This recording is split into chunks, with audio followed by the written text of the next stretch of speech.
Hello guys, so meron pa ako isang channel na meron na siyang almost 200,000 subscriber. So yun yung The Printing Shop. Nung tiningnan ko guys yung statistic niya, ang pinakamaraming view doon sa lahat ng video na ginawa ko is hindi about sa printing. So about siya guys sa isang sakit na matagal na ako meron. No? So siguro since birth, ganito na ako. Ito yung tinatawag natin na pasmado, pero sabi nung iba wala namang raw word na pasmado. Basta yung kamay ko is sobrang nagpapawi.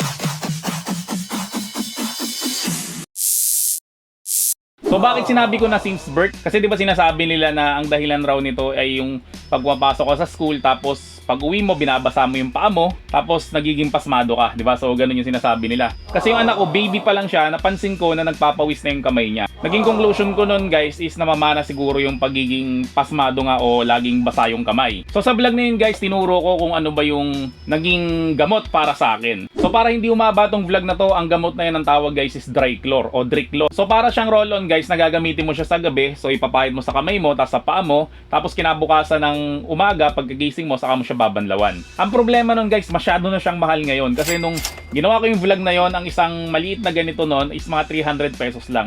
Pero ngayon nagre-range siya guys ng 800 pesos pataas. Tapos hindi naman niya totally may eliminate guys yung pawis ng kamay at paa mo, no? So again, para nga siyang roll-on, so para siyang Rexona, na mini-maintain mo talaga yung pagpapahid nun. So pag naubos yun guys, 800 pesos naman. So ang mahal na naman nun. So meron ako guys nakita na isa pang product na hindi siya sponsored kasi binili ko talaga siya. Kasi nga sobrang desperado na talaga ako na magamot yung kamay at paa ko. Kasi kung mapapansin mo guys sa vlog ko, na may mga vlog ako, napapansin mo sobrang crap niya o sobrang nakafocus lang siya doon sa handheld. Kasi guys, ang dahilan nun, pag hindi ko siya kinrap, makikita guys yung kamay ko, sobrang nagpapawi. So nakakahiyain guys sa video. Kasi yung kamay ko talaga guys, tumutulo talaga siya sa sobrang pawis niya. So struggle ko na to guys, bata pa lang ako, no? So hindi rin ako guys nakaligtas doon sa pagtatawa sa akin ng mga tao na sinasabi na bibigyan kita ng 20 pesos, punuin mo lang tong baso na to ng pasma ng kamay mo. Tapos minsan guys, hindi naman papawis yung kamay ko. Tapos bigla akong maaalala na, ay, pasmado nga pala ako. Tapos biglang yung kamay ko, magugulat ka, tumutulo na lang. Or ano kaya, pag ginawa kami maraming barangay, tapos inopen mo ulit yung kamay mo, mapapansin mo na sobrang pawis na naman yung kamay mo. Sigurado yun guys na marami nakakaranas nito kasi nga,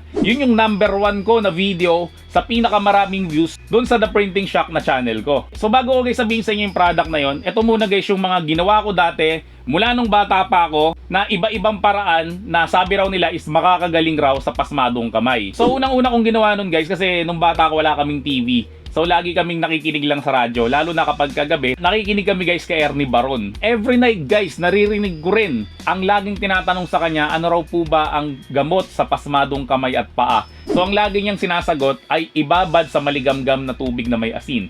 So ginawa ko rin yan guys, no? Nagbababad ako sa maligamgam na tubig na may asin. Ang bilis nga maubos nung gas namin. Kasi nga guys, kakapakulo ko ng tubig. Kukuha ko guys ng isang dakmang asin, tapos ilalagay ko doon, tapos ibababad ko yung kamay at paa ko doon for 10 to 15 minutes every other day. So siguro sa iba naging effective, pero sa akin guys hindi siya naging effective. So naubos ko lang yung gasol ng nanay ko and naubos ko lang yung asin ko. Halos walang nangyari na kasi ginawa ko yun for a month. Pangalawa guys, may nakakita sa akin noon, tinatanong niya ako kung ano raw ginagawa ko. Sabi ko nga na nagbababad ako para mawala yung pasma ko. Sabi niya sa akin, kulang yung ginagawa mo. Dapat nilalagyan mo siya ng dahon ng bayabas. So malapit lang ako sa UP Diliman guys, no, tatawid lang ako. So meron doon isang puno ng bayabas. Naubos ko na guys yung dahon ng bayabas doon. Kakalagay ko nga doon, tapos nagiging color green na yung tubig. Tapos binababad ko yung kamay at paa ko, pero wala ring nangyari. So pangatlo naman guys, ito naman raw yung sabi ng matatanda. Hindi ko alam kung totoo to o niloloko lang nila ako, pero ginawa ko rin to guys. Nasa umaga raw, pagkagising mo, syempre naiihi ka. So ang gagawin mo guys, iihian mo raw yung kamay at paa mo and patutuyuin mo raw siya for 10 minutes, saka mo raw siya babanlawan. So hindi rin siya effective sa akin guys. Siguro yung sistema nun ay kasi nga maligamgam. So maligamgam yung ihi. Tapos may asin, 'di ba? Yung ihi is maalat. So bakit ko nalaman? Siguro natikman ko na. So ginawa ko rin yun guys, pero hindi rin siya umepek. So ang next ko naman guys na try. So estudyante kasi ako noon, naglalakad ako sa recto. Tapos nakita ko may pinagkukumpulan yung mga tao. May binibenta pala doon guys na snake oil. Para siyang malaking lalagyan ng tubig, tapos meron siyang ahas sa loob na patay na. Nakakagaling raw yun guys ng pasmado. So dinidemo pa nila yun na ganito rin gagawin mo, ganyan-ganyan rin gagawin mo, no? Napabili rin ako nun kasi nga sobrang desperado ko nun. So yung ipang bibili ko sana ng project ko, no, nabibiling ko sa recto, imbis na yun yung bilin ko, binili ko nun guys ng snake oil. So nauto nila ako. So ginawa ko rin yun guys, pinahid-pahid ko rin siya. Pero lalo pa ako naging pasmado nun kasi nga oil yung binigay nila sa akin. Yun, nagoyo rin ako. Then sumunod naman guys is yung mga binibenta rin sa online na mga oil na hindi ko napapangalanan. Basta guys, may nakalagay yan na pasma tapos may oil yan, sigurado yan guys, scam lang yan. So bibili ka nun. Pagkabili mo nun, hindi siya umepek. Tatanungin mo yan guys yung seller. Sir, di naman ito umepekto eh. Alam mo sasabihin sa'yo nun? Kulang pa. Kailangan mo pang bumili. Then last na tinesting ko guys, 3 years ago, 2022 yon, yung tinatawag na Sweatox. So ito guys yung pinakamahal na in-avail ko kasi ang binayad ko nun yata is mga 25,000. Grabe ang mahal, no? So, ang ginagawa nun, guys, bawat kamay at paa mo, ini-injectionan yan. Sobrang sakit talaga nun, guys. Nakakaiyak talaga yung sakit nun. So, ang injection sa bawat kamay at paa ko, kung i-estimate ko yun, guys, 50 na injection sa isang kamay, 50 dito, 50 sa isang paa, 50 sa isang paa. So, almost 200 na injection, guys, ang ini-inject sa akin. So, kung takot ka, guys, sa injection, sigurado yun, guys, di mo kakayanin yun kasi naiiyak talaga ako nun. So, hello, guys. No? So, today is July 24, no? So kakagising ko lang. One day after ng treatment. So may masakit yung paa at kamay ko kahapon kasi kahagabi na malengke kami doon sa may Shopwise. Ang pagkain, no? So habang nilalakad ko siya yung kaliwang paa ko, sobrang sakit. Alam niyo yung feeling ng nabubog ka or napako ka. Tapos nilalakad mo siya, no? So ganun yung feeling niya, no? So yung kaliwang paa ko masakit. Kasi itong kanang kamay ko masakit, buti na lang yung sasakyan ko is matic, no? So hindi ko kailangan kumambyo. So ito yung nangyari, parang ganun pa rin siya. So sana mag-improve siya sa mga ilang araw, no? So ito yung kamay ko. Ayan. Ayan. So nagtutubig pa rin siya. Ayan, ito yung hanggang likod. So yung pa ako, so ito, ganyan. Ito lang ko nabuwasan. Ayan. Ito guys yung kamay ko. Medyo mainit, pero kagabi naman maayos naman siya, nag-i-improve, pero ngayon di ko alam kung ano nangyari, bakit nagkaganito na naman siya. So grabe ulit siya. Sabi guys sa akin ni Madam, no, ang process raw nito is it will take up to 3 days, no, para gumana yung gamot, no, tapos after 2 weeks babalik raw ako sa kanya, no. So 1 day pa lang naman, bukas tingnan natin saka sa following day, no, kung ano magiging itsura niya. Pero dito sa may kwarto namin medyo mainit talaga kapag wala yung aircon. Kasi kulub siya. So yan yung itsura. So check na lang natin the following day. Naalala ko noon kasi nga 2022, di ba, uso pa yung mask noon. Sa sobrang sakit ng nararamdaman ko guys, yung mask, kinakagat ko. Ganun siya kasakit. So nagbayad ako noon mga 25,000. So okay naman siya for the first month lang. So nung nakita ko guys yung paa at kamay ko noon, no, so sobrang saya ko kasi ganito palang feeling ng tuyo yung kamay at paa. So almost first time kong naranasan yung sa buhay ko na yung kamay at paa ko ay talagang wala talaga siyang pawis. Pangako nila sa akin, every 6 months raw dapat ginagawa yon. So ako naman, 25,000, 6 months, pwede na para sa akin yun. Okay lang sa akin yun kahit na maging maintenance ko na yun sa buong buhay ko. Kaso guys, 1 month lang, 25,000. Tapos nung bumalik ako sa kanila, alam mo sinabi nila, ganun ulit, kulang pa. Lagi na lang kasi guys, ganyan yung sinasabi sa akin, no? Lagi raw kulang yung treatment, lagi raw kulang yung ganito, so kailangan pa raw. So in short, kailangan mo ulit gumastos. So ang tawag ulit doon guys is Sweatox, no? So meron pa nga nag-o-offer niyan, 50,000 naman yung offer nila. So sila guys sa pinakamura, 25,000 yung offer nila. So imagine guys, no, gumastos ako ng 25,000 para lang magamot yung kamay at paa ko sa pagiging pasmado nga. So alam ko guys na yung iba sa inyo ay tinry rin yung mga ibang paraan na sinabi ko dito sa video na to. Pero ito guys yung product na umeffect sa akin, hindi naman siya totally nagamot kasi alam ko na magiging maintenance ko na rin naman to. Pero at least ito mura lang. So ito guys yung nabili ko na machine. Ang tawag dito is iontophoresis. So dati nababasa ko na rin to, no? Kaso nung panahon na yun sobrang mahal nito. Pero ito nabili ko to mga 1,200 pesos lang nung ginamitan ko siya ng voucher. So ito pakita ko sa inyo yung itsura niya sa loob. Yan, so meron siya mga manual na importanteng basahin nyo to guys para hindi kayo maligaw. Then ito yung machine. Then ito naman guys yung charging cable. Tapos meron siyang dalawang tela dito. So ito guys pakita ko sa inyo para rin ako nag-unboxing, no. So speaking of unboxing, makikita nyo na yung RG557. Makikita nyo dun guys na naka-gloves ako. So bakit ako dun naka-gloves? Alam nyo na ang dahilan kasi yung kamay ko sobrang pasmado talaga nung mga panahon na yun. Makikita nyo guys yung mga previous unboxing ko na hindi na ako naka-gloves talaga, no? So ibig sabihin nun, umeffect siya. So ito pakita ko sa inyo, meron siyang switch dito, on off. Tapos meron ulit ditong switch Yan o, on-off, mga soft touch lang siya. May mode, reduce, plus. Tapos dito guys yung charging niya. So ganito ginagamit yan. Yung dalawang beam po, so una ilalagay mo dito. Yan, so tandaan nyo guys, merong hati dito sa gitna. So ito guys, dalawang tupi. Tapos sa likod guys is tatlong tupi. Yan, so ganyan siya. Tapos kuha ka guys ng tubig. Sasalinan mo siya. Okay, so hanggang mabasa lang siya, pati dito. Guys, huwag yung papaapawin. Tapos next nga guys, no, i-on mo siya. Press mo tong plus. So magsimula ka sa mga 15. Yan, tapos ilalagay mo yung kamay mo na ganyan. So mapapansin mo na tumataas yung value nitong isa. Tapos may mapapansin ka na nakakakiliting sensation kasi kinukuryente ka niyan. Okay, pero hindi naman siya naka-plug kasi nga battery operated to. So kapag kaya mo guys yung kuryente na nire-release niya, so dagdagan mo pa to. Hanggang 42 eh. Yan, so ang kaya ko guys mga 25 to 35. Tapos ilalagay mo rin yung kabilang kamay mo. Talagang ibababad mo to ng ganyan for 40 minutes. So mas maganda guys, manood ka muna na Netflix habang nakababad yung kamay mo na ganyan.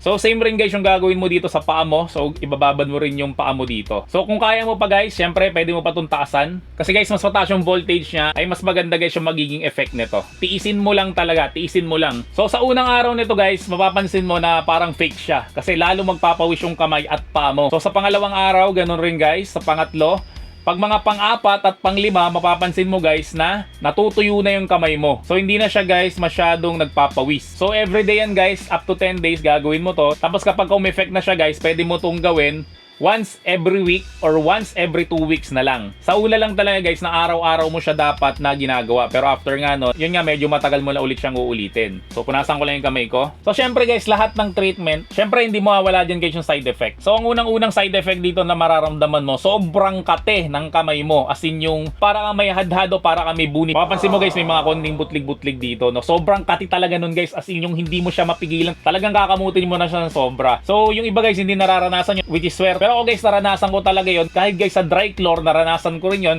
Kaya alam ko guys na umi-effect talaga siya. So kamot ako ng kamot noon hanggang sa mabutas na yung kamay ko. Tapos pag nabutas guys yung kamay mo at binalik mo siya dito, sobrang sakit niya na. Hindi mo na siya guys matitiis talaga na ibabad yung kamay mo dito, no? Kasi nga may butas yung kamay mo. So yung laman mo na guys yung kinukuryente. So masakit talaga siya, no? So guys, wag yung gagawin nyo na kamutin siya ng sobra. Pag nangangati kayo, no? Ang gawin nyo lang, tiisin nyo lang talaga guys. Tapos isa pa guys sa side effect nito, mapapansin yung kamay ko yun, no?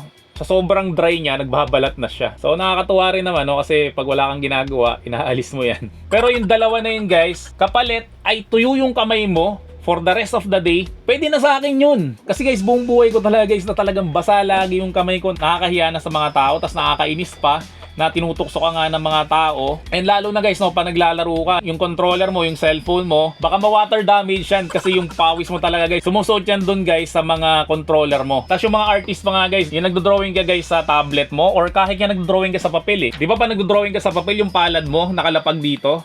So pag inalis mo to, makikita mo, ito basang-basa. So lahat yan guys, naranasan ko. Again guys, since birth, grabe, yung kamay at paa ko, lalo yung paa ko, pag naglalakad ako, nakatsinelas ako, pag uwi ko ng bahay, parang paa ng monster. Alam niyo bakit? Kasi puro putik. Hindi naman ako naglaro sa putikan, pero yung paa ko guys, punong-puno ng putik. Kasi nga guys, basa yung paa ko, syempre mga alikabok nun kumakapit dun sa paa ko. Kaya guys, yung paa ko parang paa ng monster na punong-puno ng putik. So ganun guys, nakakahiya talaga yung lagay ko dati. Kahit nga guys, yung kamay ko nung bata pa ako, hindi to. Diba pag sa leeg, tawag natin tong kwintas. Ewan ko kung ano yung tawag dito, sing-sing siguro. Yung ang daming mga kulay itim dito. Kasi nga, pag naglalaro ka sa lupa, yung lupa guys o yung mga dumi, dumidikit dito sa kamay mo, which is sobrang nakakahiya talaga. So again guys, dalawa lang talaga ang may pek sa akin. Una nga dyan is yung dry chlor na mahal siya guys ngayon, 800 pesos ang isa. Pero mas convenient siya, no, kasi pinapahid mo lang siya. Tapos wala kang masyadong waiting time nun, kinabukasan ng umaga, pwede mo na siyang banlawan. Ang problema naman nun guys, no, mahal talaga siya.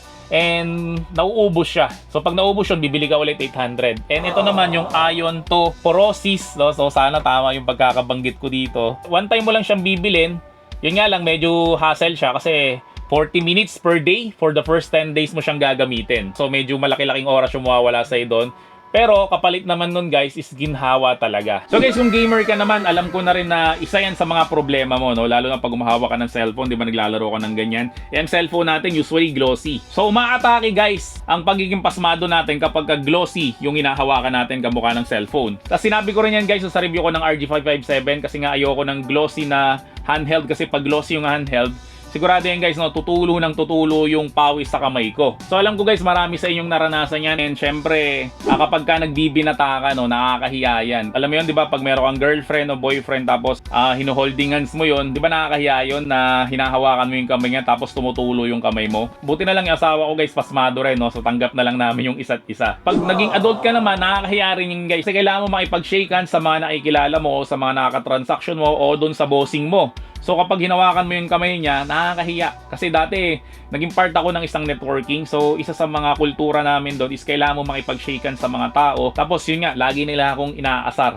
Lagi nila akong tinutukso na yung kamay kong araw ay sobrang pasmado. So nakakatawa yun sa kanila, no, pero sa mga katulad kong pasmado, hindi nakakatawa yun. Nakakalungkot, no, kasi hindi naman namin maiwasan yun, kasi hindi naman namin kontrolado ng kamay at paa namin. So again guys, hindi sponsored tong video na to, pero isa lang sigurado ko guys, no, naging effective sa akin to. Parang yung dry chlor nga na pinapahid ko sa kamay ko, pero ito guys, hindi mo siya bibili ng paulit-ulit, kasi one time mo lang siyang bibilin, tapos magagamit mo na siya ng matagal na panahon. Kung masira siya within a year, okay lang, pwede naman ako bumili ulit, kasi nga 1,200 pesos lang naman siya. So lahat nga ng paraan tinry ko na, no, hanggang umabot nga ako doon sa Sweatox, which is 25,000. Ito pa kayang 1,200 pesos lang. So guys, kung gusto mo malaman kung saan to nabibili, no, so maglalagay ako ng link sa may description section ng video na to. So try mo siya guys, no, 3 days up to 10 days. So kung may peg sa'yo guys, no, mas maganda i-comment below mo dyan sa baba para guys mas maraming matulungan. So yun lang, maraming salamat sa inyong lahat. Hanggang sa muli, paalam! Shhh!